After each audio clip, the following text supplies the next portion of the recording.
할렐루야. 예수 그리스도 이름으로 하나님 말씀 증거하겠습니다. 우리 다 같이 하나님 말씀 사도행전 4장 29절 30절 말씀을 다 같이 찾겠습니다. 하나님 말씀 사도행전 4장 29절 30절 말씀을 우리 같이 읽도록 하겠습니다.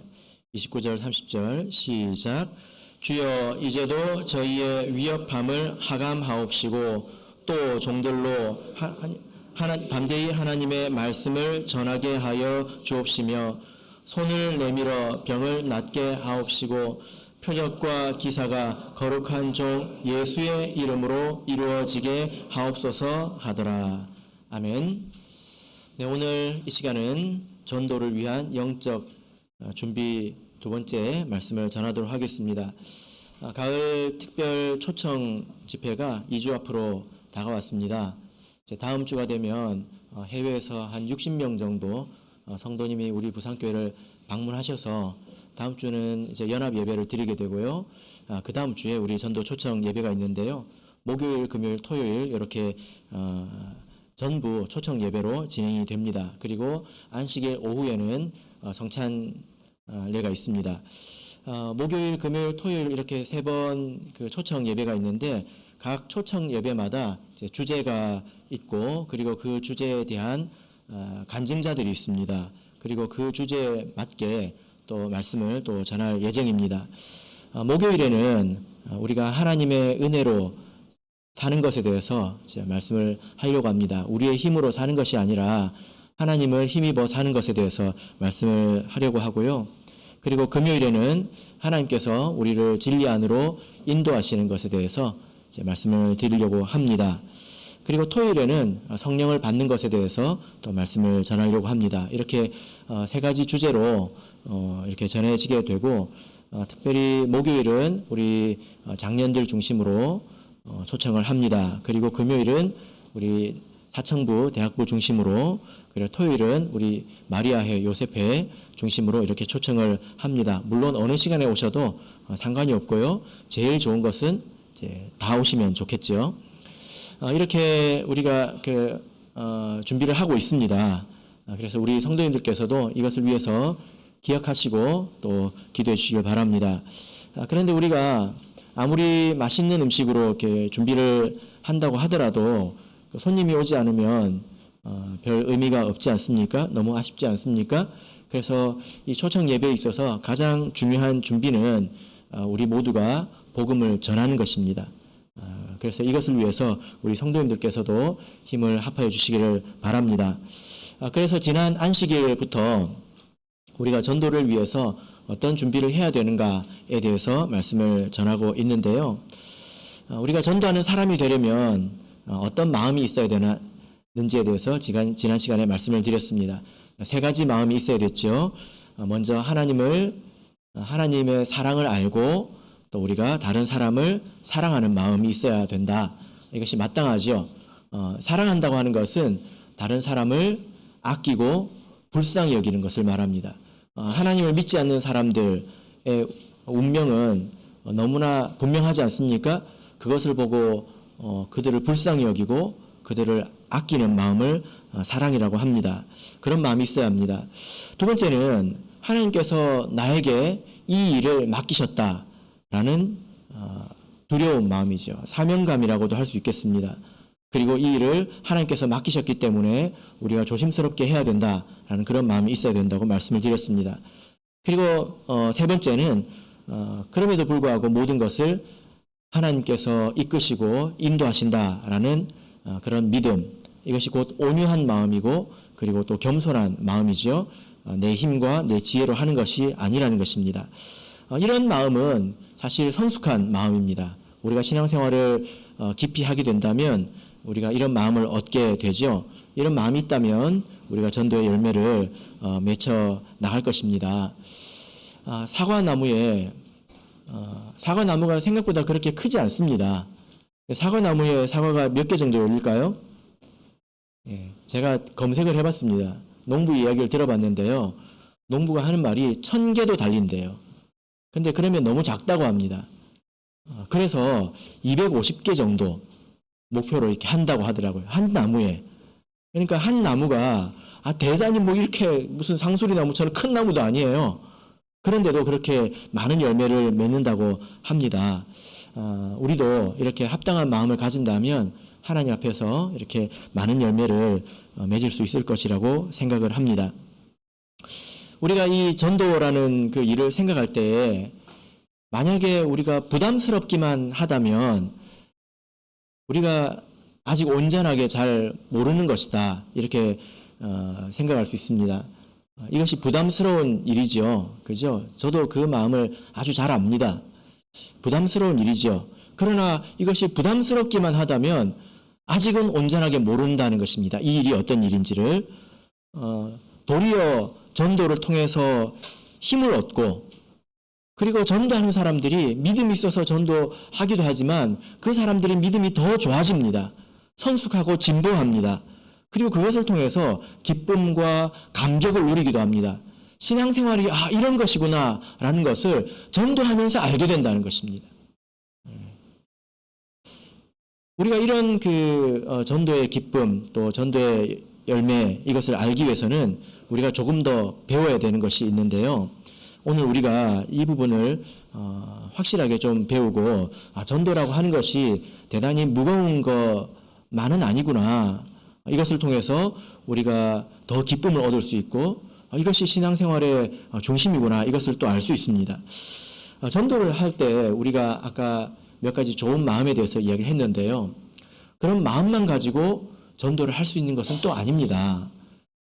우리가 성경을 보면 예수님께서 부활하신 후에 제자들이 예수님을 만나지 않았습니까? 그래서 제자들이 굉장히 기뻐했겠지요. 당장이라도 나가서 예수님께서 부활하셨다 이렇게 이야기를 말하고 싶었을 것입니다. 그러나 예수님께서 그 뜨거워진 제자들에게 하신 말씀은 기다리라는 것이었습니다. 그죠? 제자들 보고 기다리라고 했습니다. 예수님의 부활도 보고 예수님의 승천도 보았지만 예수님은 기다리라고 하셨습니다. 무엇을 기다리라고 하셨을까요? 누가복음 24장 49절을 보시면요. 예수님께서 이렇게 말씀하십니다. 볼지어다 내가 내 아버지의 약속하신 것을 너희에게 보내리니 너희는 위로부터 능력을 입히올 때까지 이 성에 유하라 하시니라. 언제까지 기다리라고 하고 있습니까? 위로부터 능력을 입히올 때까지. 우리가 전도를 할 때 부담스럽고 힘들다라고 하는 것은 자기의 능력만을 가지고 하려고 하기 때문에 힘들고 부담스러운 것입니다. 전도는 자기의 능력과 힘으로만 하는 것이 아니라 하나님과 함께 하는 것입니다. 그래서 전도하는 사람일수록 하나님께서 함께 하시는 것이 이런 뜻이구나. 이거를 더 깊이 알게 된다는 것입니다. 이 말은 우리가 다 알죠. 하나님께서 함께 하신다. 이것은 어려운 단어가 아닙니다. 초등학생들도 다 알아들을 수 있는 그런 표현이죠. 그런데 이것이 참으로 어떤 말인지를 깨닫는 것은 시간이 간다고 해서 나이를 먹는다고 해서 되는 일은 아니더라는 것입니다. 언제 알게 됩니까? 전도할 때 알게 된다는 것입니다. 전도할 때 하나님께서 우리와 함께 하시는 것이구나. 이것을 알게 된다는 것입니다. 그래서 예수님의 이 제자들이 예수님의 말씀대로 뜨거운 마음을 가지고 그냥 밖으로 뛰쳐나간 것이 아니라 기다렸죠. 기다리면서 무엇을 했습니까? 120명이 한 마음으로 기도했습니다. 기도하면서 기다렸다는 것입니다. 그래서 우리가 전도를 위해서 꼭 해야 되는 것은 기도하는 것입니다. 기도를 통해서 하나님의 능력을 받는 것입니다. 그래서 복음 전파를 위해서 우리가 기도하지 않는 것은 총을 들고가 아니고 총을 내려놓고 전쟁에 나가는 것과 같지요. 적진 속으로 뛰어드는 것과 같습니다. 이것은 무모한 것 아니겠습니까? 그래서 우리가 기도할 때에 여러 가지 제목을 위해서 기도하겠지만 그러나 그 중심에 한편으로 우리가 전도를 위해서 반드시 꼭 기도해야 합니다. 믿음을 가지고 기도해야 합니다. 그러면 우리가 오늘 성경을 통해서 볼 내용은 이 기도를 통해서 제자들이 어떤 힘을 얻었는가, 어떤 하나님의 능력을 얻었는가에 대해서 우리 같이 보도록 하겠습니다. 자, 오늘 본문을 보시면요, 사도행전 4장 29절을 보시면 제자들이 먼저 하나님께 구한 것이 있습니다. 어떤 것을 구했을까요? 자, 29절을 다시 한번 읽어보겠습니다. 29절 읽겠습니다. 시작. 주여, 이제도 저희의 위협함을 하감하옵시고 또 종들로 하여금 담대히 하나님의 말씀을 전하게 하여 주옵시며. 제자들이 지금 하나님께 구하는 것은 자기들의 상황이 어렵다는 것을 하나님께서 봐달라는 것입니다. 전도를 하는 상황이 쉽지 않지요. 그죠? 전도는 쉬운 적이 없습니다. 항상 전도는 어렵습니다. 그 사람들의 마음의 벽이 아주 단단하지 않습니까? 그런 것을 알아주시라는 것입니다. 그리고 그들이 실제적으로 당하고 있는 그런 위험도 하나님께서 알아주시기를 구하고 있습니다. 그럼에도 불구하고 담대한 마음을 달라고 지금 기도하고 있지 않습니까? 우리가 기도할 때 하나님께서 우리에게 주시는 것은 담대한 마음을 주신다는 것입니다. 전도할 때 있어서 담대한 마음이 아주 중요합니다. 용감한 마음이 아주 중요합니다. 왜 그렇습니까? 이 담대한 마음, 용감한 마음이 없으면 어려움이 조금이라도 예상되거나 혹은 번거로운 것이 생겨나면 말을 입 밖에도 꺼내지 못합니다. 그러면 어떻게 전도가 되겠습니까? 그죠? 담대함이 있어야 시작이 된다는 거예요. 뭐라도 한다는 것입니다.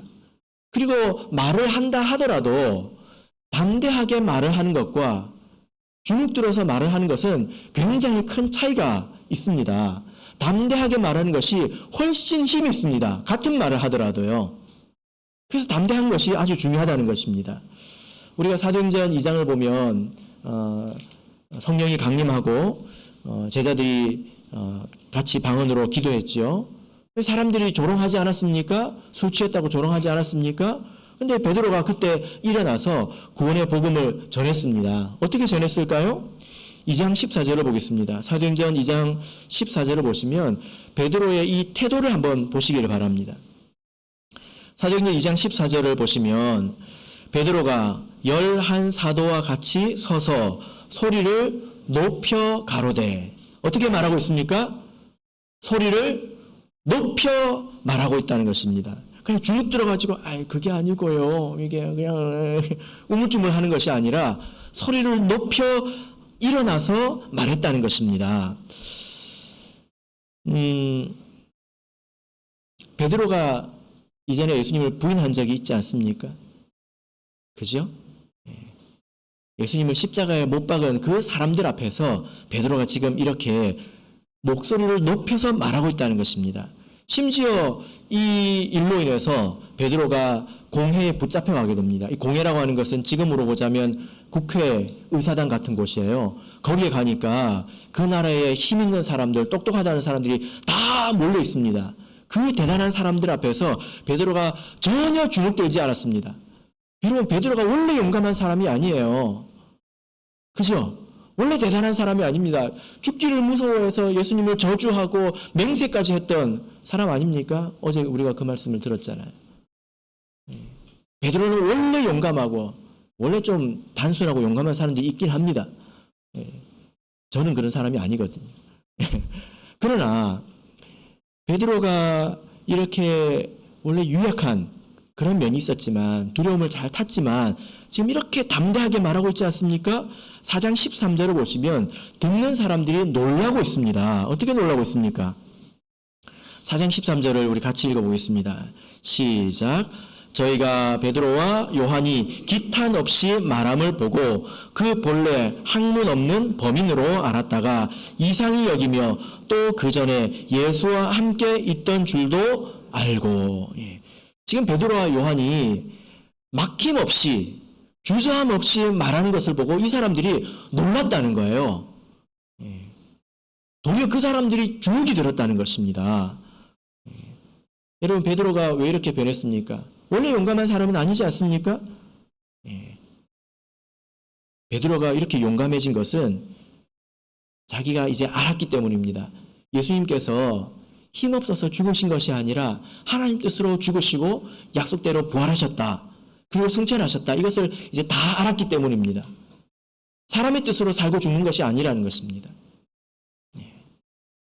그리고 그가 그것을 알 뿐 아니라 그가 기도했기 때문입니다. 이 일을 위해서 120명이 모여서 이 일을 위해서 열심히 기도하지 않았습니까? 그러니까 그의 마음에 담대함이 생겼다는 것입니다. 베드로가 핑계를 대자면 얼마나 핑계가 많습니까? 아이고, 예수님이 있었을 때도 못했는데, 예수님은 이제 올라가셨는데 우리들끼리 어쩌라고? 저 사람들이 얼마나 무서운 사람인데 예수님도 십자가에 못 박았는데 우리는 어떻게 되겠냐 하고 덜덜덜덜 이렇게 떨 수도 있잖아요. 근데 베드로가 그러지 않았다는 것입니다. 그 마음속에 있는 복음에 대한 깨달음과 성령의 충만이 그 두려움들을 다 눌러버렸다는 것입니다. 여러분, 그래서요, 내 개인의 어떤 담력으로 이 일을 하는 것이 아니라 하나님께서 주시는 담대한 마음으로 하는 것입니다. 그래서 오늘 본문에서도 보면 제자들이 무엇을 구하고 있습니까? 베드로가 이렇게 감옥에서 풀려나온 이후에 무엇을 구하고 있습니까? 하나님께 담대하게 전하게 해달라고 이렇게 기도하고 있지 않습니까? 몇 명의 영혼을 주십시오. 몇 명을 전도하게 해주십시오. 이렇게 구하는 것이 아니라 내가 담대하게 말할 수 있게 해주십시오. 라고 구하고 있지 않습니까? 여러분, 그래서 우리도 이것을 위해서 기도해야 합니다. 하나님, 내가 두려워하지 않고 담대하게 말을 할 수 있도록 하나님 나에게 용기를 주십시오. 나와 함께 해주십시오. 이렇게 기도해야 합니다. 아마도 대부분의 사람들이 복음을 전하는 데 있어서만큼은 이제 두려운 마음이 좀 있는 것 같아요. 그죠? 그것이 좀 우리가 이해할 수 있지 않습니까? 그렇다면 가정에서 그리고 교회에서 뜨겁게 기도해야 합니다. 마음을 합해서 기도해야 합니다. 그래야 이겨낼 수 있습니다. 그러면 듣는 사람들도 그 힘을 느낍니다. 제가 어떤 형제님의 간증을 들었는데요. 제가 들은 이야기는 그렇습니다. 자기 이제 학교인지 직장인지는 제가 잘 모르겠는데, 하여튼 어떤 이제 그룹에서 어떤 그 아가씨가 와가지고 갑자기 자기한테 하나님을 의지하라고 이야기를 하더래요. 그래서 제가 그 생각을 하건대 아마 같이 지내는 사람인데, 아마 그 사람이 좀 곤란한 걸 겪고 있었던 것 같아요. 좀 살면서 어려운 일이 있지 않습니까? 좀 곤란한 일이 있지 않습니까? 난처해 하고 있으니까. 그러니까 그 사람이 와가지고 뭐라고 말했습니까? 말 그 자체가 하나님을 의지하세요. 이렇게 이야기를 하더라는 거예요. 좀 당황스럽지 않습니까? 하나님을 의지하라고 하는 것입니다. 그래서 내가 믿는 하나님이 있는데 한번 같이 가봅시다. 이렇게 단도직입적으로 이야기를 했다는 것입니다. 그런데 그분의 그 생각에 아니 어디서 저런 자신감이 났을까? 해서 호기심이 생기더래요. 어떻게 뭐가 있길래 저렇게 말할까? 그래서 참예수교회로 왔고요. 그리고 믿음을 가졌습니다. 그리고 그 두 분이 결혼했어요. 예. 담대한 마음이 이렇게 힘이 있다는 것입니다. 때로는 지혜로운 말보다 아주 화려한 언변보다 용감한 말이 훨씬 더 힘이 있을 때가 있습니다. 그렇죠? 예. 캐나다에 어떤 목사님이 계신데요. 이분이 어떻게 참예수교회로 와서 목회를 하게 되었는지 간단하게 제가 들은 적이 있습니다. 이분이 중국계이시거든요. 지하철을 타고 가고 있는데 어떤 여자가 와가지고 자매인들이 전도를 더 잘하시는 것 같아요. 어떤 여자가 와가지고 뭐라고 하냐면 혹시 중국말 할 줄 아세요? 이렇게 물어보더래요. 생긴 게 딱 중국인 같이 생겼잖아요. 그러니까 와가지고 혹시 중국말 할 줄 아세요? 이렇게 물어보더래요. 그러니까 할 줄 안다고. 그러니까 뭐라고 말했냐면 그래요? 그럼 우리 교회 가서 예수님 믿읍시다. 이게 앞뒤가 안 맞잖아요. 중국말 할 줄 아는 것과 우리 교회 가서 예수님 믿는 것과 무슨 상관이 있습니까? 그래서 제가 생각을 해봤습니다. 이 사람은 도대체 무슨 생각이었을까? 아마도 이게 캐나다에 있는 교회도 중국인들이 많거든요. 그러니까 중국말 할 줄 알면 와서 적응하기도 쉽고 뭐 여러 가지 이제 교제하기도 쉽고 그러니까 아마 그렇게 말을 했던 것 같습니다. 앞뒤가 없잖아요. 근데 그분이 거기 갔어요. 나중에 목자님이 됐습니다. 캐나다 목자님이 됐어요. 사실 저는 이런 일들을 생각할 때 우리 눈에는 보이지 않지만 하나님께서 그 사람을 감동하셔서 그때 그런 말을 하게 하신 것 아닌가 저는 그렇게 생각이 됩니다. 하나님께서 그렇게 말을 하게 하신다는 거죠. 여러분 우리가 복음을 전할 때 거리낌이 있고 두려움이 있지만 우리가 기도로 이것을 이겨내야 합니다. 그래서 말을 해야 합니다. 용감하게 말을 해야 합니다. 저도 그것을 이렇게 잘 알고 있는데요. 제가 처음 예수님을 믿기 시작할 때 저도 이제 가족이 있지 않습니까? 이렇게 말하는 것이 굉장히 어려웠습니다. 정도는커녕 내 믿음을 드러내는 것조차도 어려웠습니다. 이것이 어려운 일이라는 것을 제가 알고 있습니다. 그러나 기도할 때에 하나님께서 길을 열어주시고 그리고 말할 수 있는 그런 때를 주십니다. 그래서 저희 아버지가 아십니까? 뇌경색, 심근경색으로 4번 쓰러졌습니다. 4번 쓰러지니까 사람이 약해지더라고요. 그때 제가 말을 했습니다. 그리고 나서 이제 세례를 받으셨죠. 사람마다 어떤 사람은 천성적으로 생각도 많고 염려도 많고 많은 것을 고려하고 그럴 수 있습니다. 그러나 그런 것은 우리가 기도함으로써 넘어서야 합니다. 가만히 둘 수는 없지 않습니까? 반드시 기도함으로써 힘을 얻으시길 바랍니다. 우리가 두 번째로 전도할 때 기도를 통해서 얻는 것은 하나님께서 길을 열어주신다는 겁니다. 아주 순탄한 길을 열어주십니다. 사도행전을 보면 사람들이 기본적으로 열심히 전도합니다. 주변에서 열심히 전도를 합니다. 그런데 하나하나 들어가서 보면 하나님께서 누구를 만나야 할지, 어떤 사람에게 복음을 전해야 할지, 어디로 가야 할지 알려주시는 경우가 굉장히 많습니다. 그래서 전도는 하나님과 함께 하는 것이다. 이것을 알게 된다는 것입니다. 사도행전 8장을 보시면요, 어떤 이야기가 나옵니까? 빌립이 이디오피아 내시에게 복음을 전하는 장면이 나오죠. 성령께서 그에게 광야로 가라고 하고 있습니다. 광야에 가면 저기 이집트로 가는 그런 길이 있거든요. 길로 가라는 것입니다. 여러분 길에서 복음을 전해보셨습니까? 먼 길 가는 사람에게 복음을 전해보셨습니까? 이거는 고속도로 휴게소에서 복음을 전하는 것도 아니에요. 고속도로에서 복음을 전하는 것과 같습니다. 이건 어려운 일이지 않습니까? 그런데 참 기가 막힌 일이 벌어졌습니다. 그 길에서 사람을 만나게 되었고 그 사람이 하나님을 믿는 사람이었고 그 사람이 마침 이사야서를 읽고 있던 중이었고 그 사람이 그걸 이해를 못하고 있는 중이었습니다. 그래서 빌립이 말을 전했을 때 그가 쉽게 받아들였다는 거죠. 하나님께서 아주 기가 막힌 그런 장소와 때로 인도하지 않았습니까? 정말 그 때마가 아니면 그 장소가 아니면 이루어질 수 없는 일을 하나님께서 하게 하셨다라는 것입니다. 이런 이야기를 보면 전도할 때 정말 빌립은 코에 손도 안 대고 코를 푼 것 같습니다. 가가지고 말만 몇 마디 했지요. 그래서 어찌 않았습니까? 이게 전도의 속성이라는 것입니다. 우리가 항상 전도를 열심히 해야 되지만 이면에는 이런 것이 있다는 것입니다.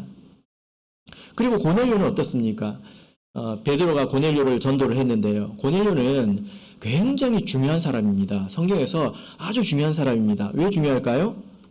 이 사람의 전도는 그냥 한 사람의 전도가 아니에요.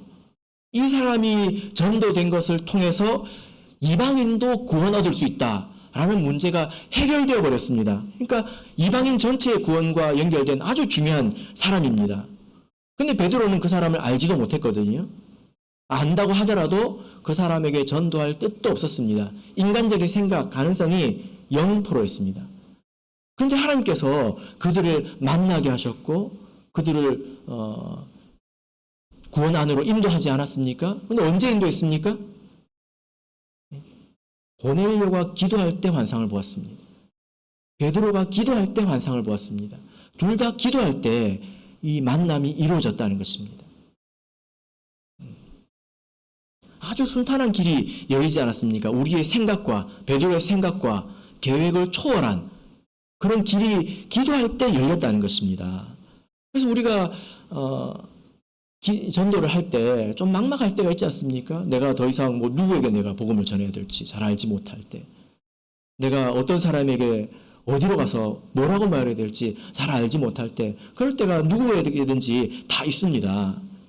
그러나 우리가 기도를 통해서 하나님께서 순탄한 길을 열어주신다는 것을 우리가 알아야 합니다. 이렇게 해야 우리 믿음도 자랍니다. 성경에는 그런 이야기들이 너무 많습니다. 바울 사도가 아시아로 가서 복음을 전하려고 할 때 성령께서 막으셨죠? 그렇죠? 그래서 어떻게 됐습니까? 그냥 그 길 따라서 쭉 끝까지 가서 막다른 골목까지 갔습니다. 근데 거기서 환상을 보았죠. 그래서 바다를 건너서 마게도냐로 갑니다. 마게도냐는 바울의 계획이 없었습니다. 바울은 원래 항상 회당으로 가거든요. 거기 하나님 믿는 사람이 있으니까 이제 조금만 말하면 되잖아요. 그죠? 그래서 바울 사도가 갈 데가 없어가지고 어디로 갑니까? 강가로 갑니다. 강가로. 전도하러 간 게 아니라 기도하러 갔습니다. 기도하러 갔을 때 누굴 만났습니까? 루디아를 만났잖아요. 돈 많은 여자 루디아. 루디아를 만났지 않습니까? 그래서 이 마게도니아 지역에 교회가 생기게 되고 그쪽이 전도가 됐다는 것입니다. 바울 사도가 아무리 열정이 있는 사람이라 하더라도 하나님께서 이렇게 인도해 주시지 않는다면 길이 열리지 않습니다. 우리가 우리의 간증 속에도 이런 일들이 많이 있습니다. 여러분, 그래서 우리가 하나님께 이런 믿음을 가지고 구할 줄 알아야 합니다. 내 생각만 가지고 전도를 하는 것이 아니라 이 사람 뭔가 잘 될 것 같은데, 그것이 아니라 항상 하나님께 길 얻기를 구해야 합니다. 가나라는 나라 아십니까? 아프리카에 가나라고 하는 나라가 있죠. 그 옆에 토고라는 나라가 있습니다. 토고 아십니까? 아마 월드컵을 열심히 보신 분들은 기억하실지도 모르겠는데, 그런 나라가 있습니다. 거기 우리 참예수 교회가 있는데요. 그곳에 어떻게 참예수 교회가 서게 되었는지 간증을 들은 적이 있습니다. 가나에는 이미 교회가 있었습니다. 그 나라는 이제 프랑스어를 쓰는 나라인데요. 교회도 있고 목자님도 계셨어요. 근데 어떤 그 목자님을 그 가나의 저쪽 변두리 지역으로 파송을 했는데, 그쪽이 토고 그 인근 지역이었습니다. 뭐 거기는 이제 선이 그어져 있는 게 아니지 않습니까? 그 목자님이 거기를 가가지고 복음을 전해야 되지 않습니까? 교회를 또 세워야 되잖아요. 그죠?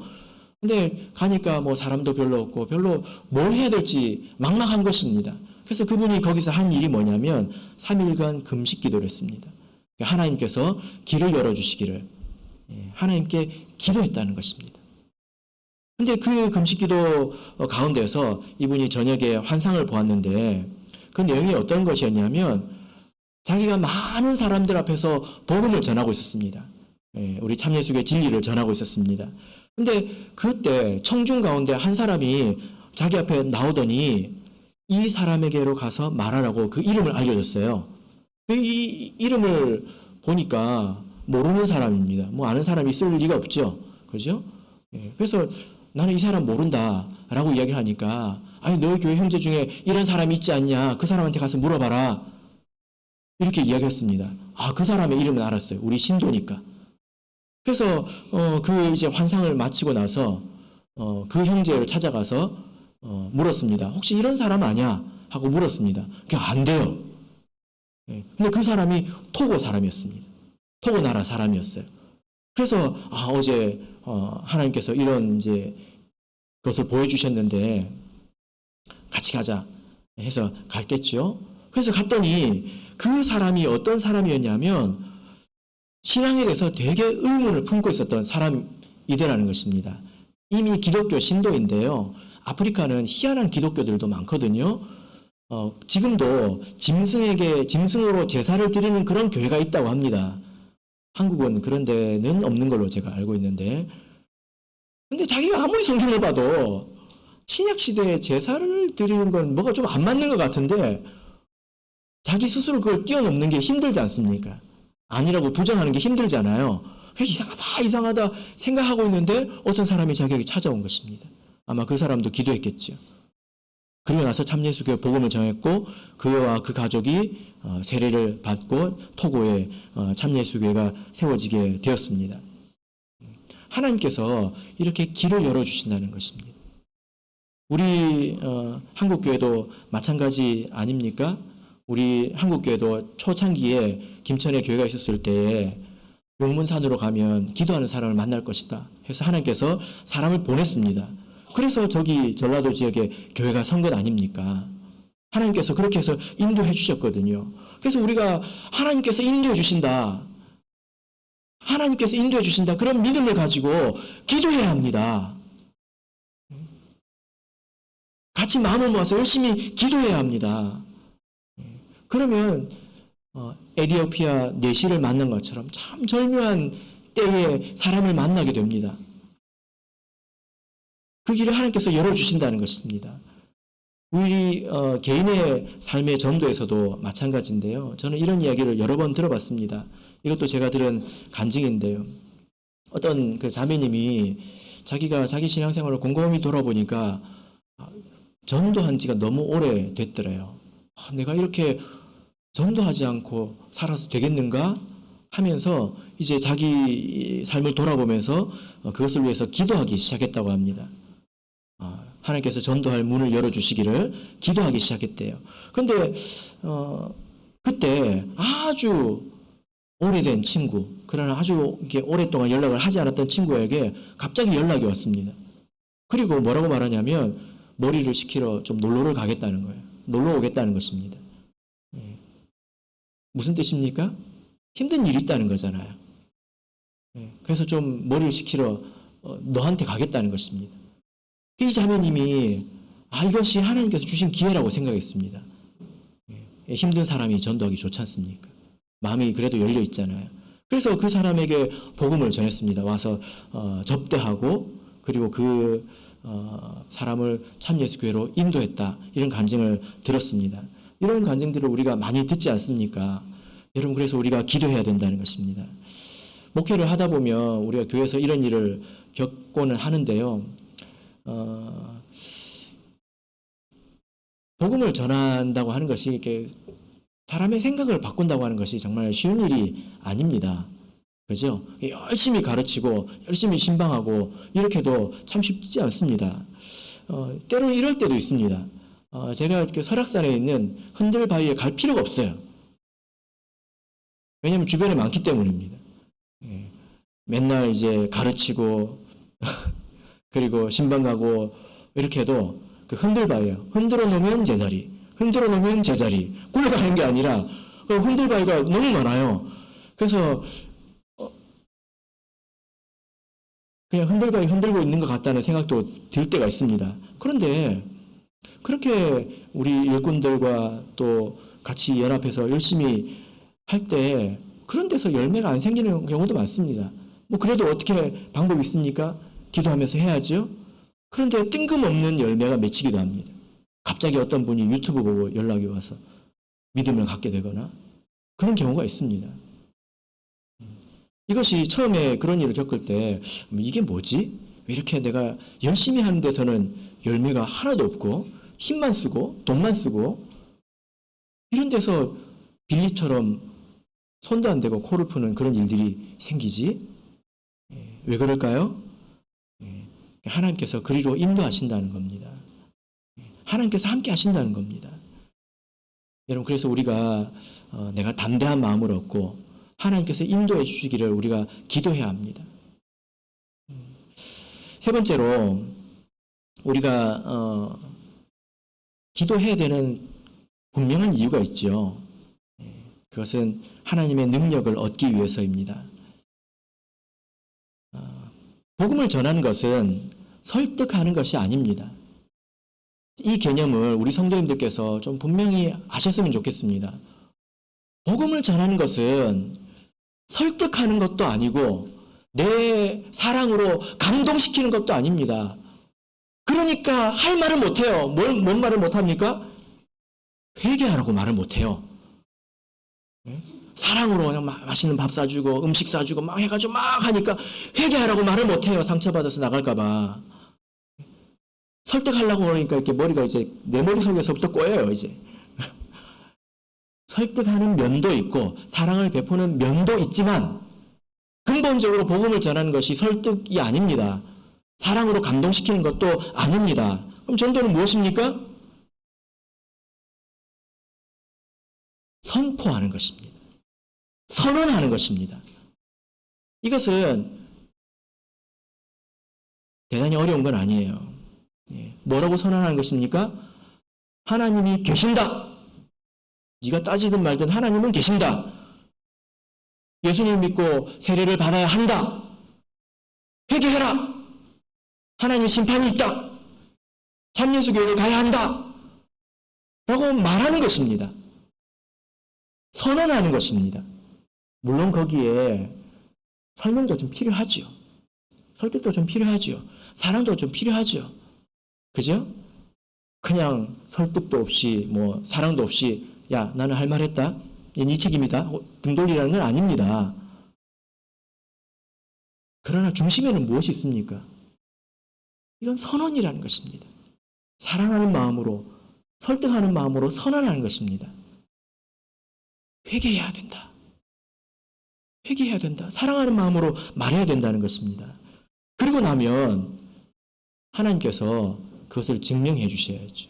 하나님께서 함께 해 주셔야죠. 그죠? 오늘 본문으로 가서 보면 제자들이 구하는 것이 이것입니다. 담대한 마음으로 우리가 복음을 전하게 해 주십시오. 그리고 뭐라고 말하고 있습니까? 4장 30절을 보겠습니다. 4장 30절 자, 읽겠습니다. 시작. 손을 내밀어 병을 낫게 하옵시고 표적과 기사가 거룩한 종 예수의 이름으로 이루어지게 하옵소서 하더라. 지금 제자들이 뭘 구하고 있는 것입니까? 기적을 일으켜주세요. 기적을 일으켜주세요. 단순하게 그렇게 말하는 것이 아니라 우리 말이 옳다는 것을 하나님이 증명해 주십시오. 이렇게 구하고 있는 것입니다. 우리 말이 옳다는 것을 하나님이 보여주십시오. 여러분 그래서 꼭 기적이 없어도 사람들이 받아들이면 그게 기적인 것입니다.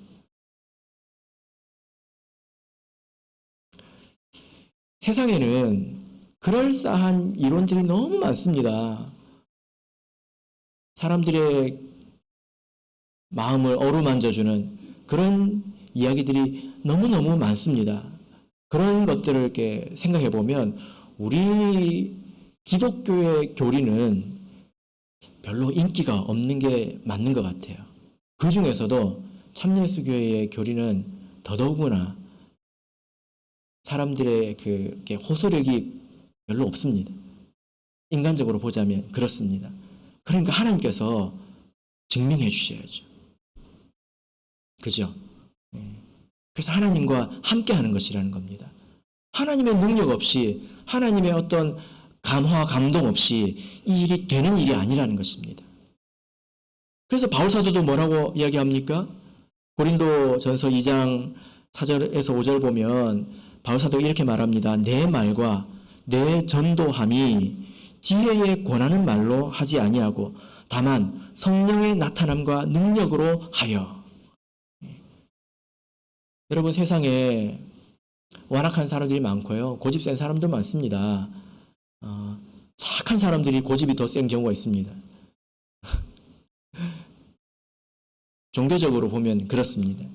착한 사람들이 자기 어떤 심지가 있는 경우가 있습니다. 그러나 하나님께서 굴복시키지 못할 사람은 없습니다. 하나님께서 녹이지 못할 마음도 없고요. 안 돼요. 그 사람은 믿을 사람이 아니에요. 저 사람이 어떤 사람인지 압니까? 하나님이 없을 때는 그렇죠. 하나님의 능력으로 감동받지 않을 사람, 하나님께서 그 마음을 만질 수 없는 사람이 있을까요? 그런 사람은 없습니다.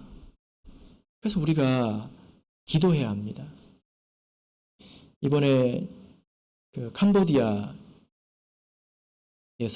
그 선교 회의가 있어서 2명의 목자님이 다녀오셨는데요. 캄보디아의 요즘에 교회가 굉장히 성장하고 있습니다. 이제 다녀오신 게 소감을 뭐 건네 이제 들었는데 가니까 아주 기도를 열심히 하더래요. 아주 기도 시간이 많고 기도를 열심히 하더래요. 그래서 기도를 열심히 하는 것은 뭐 당연한 것이지만 그래도 좀 이유가 있을 것 같아서 물어봤답니다. 왜 이렇게 기도를 많이 하냐? 하루에 몇 시간씩 기도를 하니까 왜 그렇게 기도를 많이 하냐? 했더니 이분들이 뭐라고 그러냐면 자기들이 나가면 전부 병든 자, 귀신 들린 자 이런 자들이 다 기다리고 있다는 겁니다. 거기 가서 자기들이 기도하지 않고 하나님의 힘이 없으면 능력이 없으면 가서 아무것도 할 수 없다는 거예요. 거기를 가야 되는데 어떻게 내 힘만 가지고 합니까? 조금 그 3세계라고 이야기를 하죠. 조금 선진화가 덜 된 이제 그런 곳에는 이런 일들이 많이 있거든요. 그것이 눈에 보이는 일이다 보니까 기도를 많이 하게 된다는 것입니다. 우리는 어떻습니까?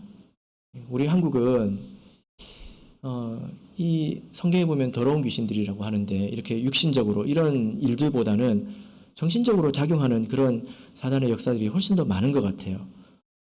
정신적으로 완악합니다. 고집이 셉니다. 그 마음의 벽이 훨씬 더 공고합니다. 그래서 우리가 더 기도해야 된다는 것입니다. 하나님께서 그 사람들의 마음을 녹여주시기를 우리가 더욱더 기도해야 된다는 것입니다. 이것이 복음을 전하는 원리입니다. 내가 하나님께서 내가 가야 될 길을 인도해 주시는구나. 이것을 알게 될 때 여러분의 믿음이 훨씬 더 성장하지 않겠습니까? 하나님의 능력이 나타날 때에 인간적으로 되지 않을 일이 되어가는 것을 볼 때에 믿음의 힘이 처음 믿는 것처럼 더욱더 생겨나지 않겠습니까? 그래서 나라는 사람이 달라져가고 내 믿음이 달라져서 이전과 내가 다른 사람이 되었다고 생각될 때에 감격스럽지 않겠습니까? 이것이 우리가 복음을 전하는 원리이고 길이라는 것입니다. 그래서 우리가 이 일을 위해서 계속 기도하고 있습니다. 앞에 예배당 들어오시면 제일 잘 보이는 곳에 금식기도 표가 있죠. 여러분이 이 참예수교회와 한 몸이시라면 이것에 참여하셔야 합니다. 복음을 전하기 위해서 하는 것 아니겠습니까? 그럼 오늘 들으신 말씀을 기억하시면서 하나님께서 우리에게 담대한 마음을 주시고 또 우리에게 용기를 주시고 우리 길을 열어주시고 하나님의 능력으로 그 자리에 함께 해주시기를 우리 모든 성도님들께서 함께 기도해 주시기를 부탁드립니다.